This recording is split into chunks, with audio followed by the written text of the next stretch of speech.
Welcome to FX Options University, recorded live at the International Securities Exchange, the world's largest equity options exchange.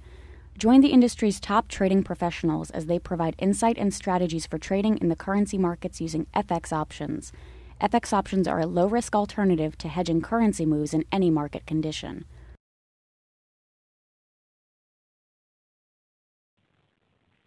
So that's a picture of the dollar pulling into the support in October of last year. But remember, when it pulled into that support in October, it made a new low in November, and it wasn't until December that we rallied from that area and started our uptrend. So it was a cyclical bull market rally, the second one in the secular bear market rally that we've had from the dollar since 2000. And I'm here in Dubai, and a year ago, November, they announced that Dubai World was possibly going to default on $24 billion worth of debt, followed by Fitch downgrading Greece, followed by Ireland's banking system, and Portugal and Spain all saying that they're having problems paying their bills, and that's what kicked off the dollar rally last year. Now, I don't have a crystal ball, but any of those things, we've had a flash crash, which has pretty much shaken the confidence of anybody that's been an investor. Our unemployment rate is still remaining very high. And we had economic data that over the summer came out pointing to slower growth than forecasted. So everyone's saying that there's a chance for a double-dip recession in the U.S. A double-dip recession is fear. Fear means a rally in the dollar. And we are right there on this chart, down at the origin of the rally from last year. As a matter of fact, just a little bit above it. So there's a potential from here. Now, it doesn't mean we can't make new lows in the dollar, and we've been making new lows against some of the currencies, but we could rally from here. So if you're bearish, just be bearish with a tight stop loss, probably above the previous week's high or the previous month's high. And there's our VIX hanging above that 19 area where there's some pretty strong support in the VIX, super rally from April of this year. So we're hanging out there, and definitely there is some complacency in the market. But here we have earnings season coming out. We have a lot of catalysts that could really drive fear into the market again. And just in the last day, we had about a 2-cent sell-off in the euro versus the dollar. So there definitely is some sellers up in this area. British pound broke out of a trading range and broke out to the upside, extended the top of the trading range, wasn't sure which way it was going to go. It's bullish. It's testing a support. It's testing a moving average at this point. It breaks out when the dollar rallied, and it wasn't one of the stronger currencies, but the dollar against the British pound really, compared to some of these other currencies, has hardly retraced anything. So we're pretty close to the 60 level right now, which means that the dollar is still holding its own against the British pound. And the British pound is actually coming up into some pretty decent resistance in the 170 area in the spot market. So I would go back to being neutral, especially if we could get a pullback closer to the 62-60 area, and possibly look for a trading range situation between 62, 60, and maybe closer to the 68 area for now. All right, so Canada's dollar, of course. Now Canada's dollar, Australia's dollar, New Zealand's dollar, and the British real, we call them commodity currencies, and they're not part of the dollar index. So the Canadian dollar is, the rest of them aren't. So that means that they're moving pretty much on their own.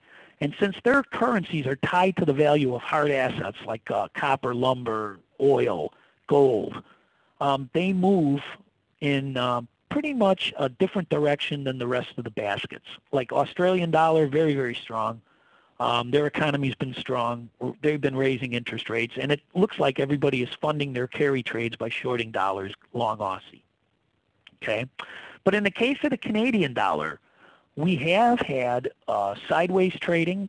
We've had sideways trading even in the dollar versus some of the stronger pairs. We had a lot of supply to absorb before we broke above 99 recently in the Aussie dollar. So this pattern that we're looking at here is sideways in the Canada dollar last year around this time, but that's a distribution pattern. So in other words, the buy orders to hold the market up, that were at that time were close to 108, we were absorbing them, and every time we rallied, we were selling off at lower and lower prices. Eventually, we broke through, and we continued down to the next area of support. We started another little counter trend rally from there. But once again, at that area around 103, every time there was a rally, we had sellers at lower and lower prices. That's distribution. That's institutions shorting rallies because they're anticipating lower prices. And this chart is the weekly chart from the weekend here, and there's the distribution pattern for the dollar versus the Canadian dollar.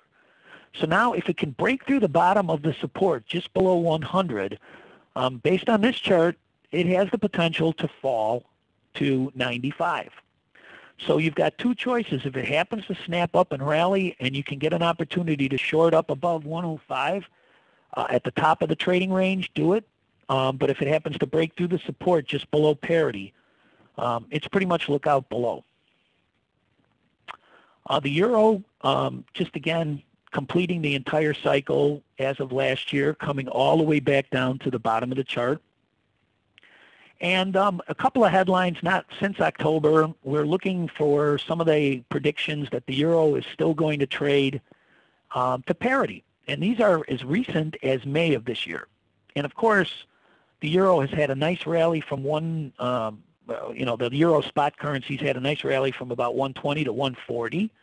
But yet, these people are the secular trend traders who insist that the euro will reach parity with the dollar, and they're predicting when that's going to happen.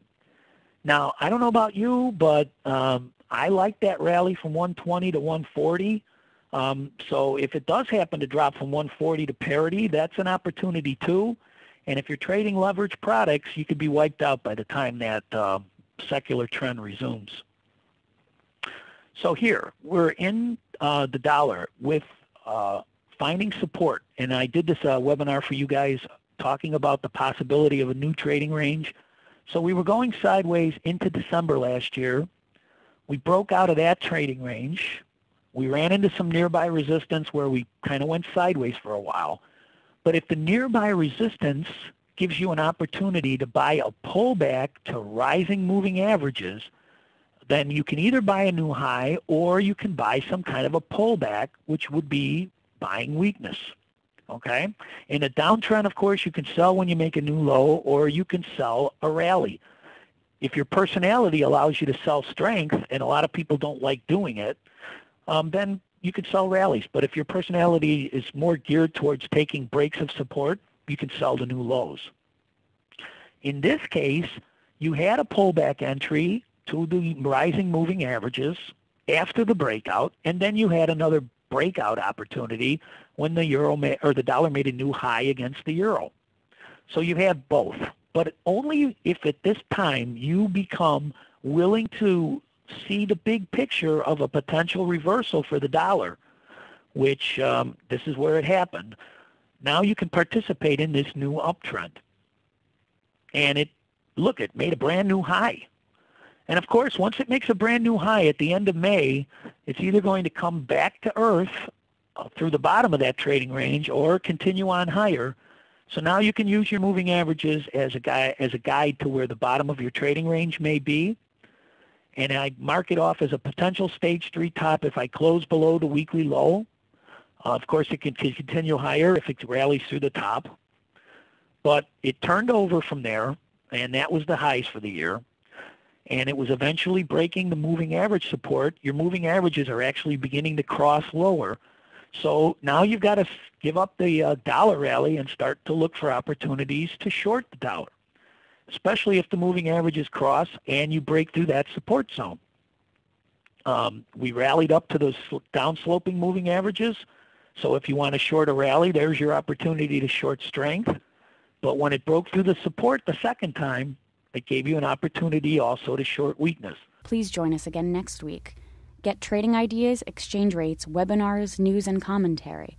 Visit www.fxoptions.com. ISE FX options can be easily traded through all options-enabled brokerage accounts.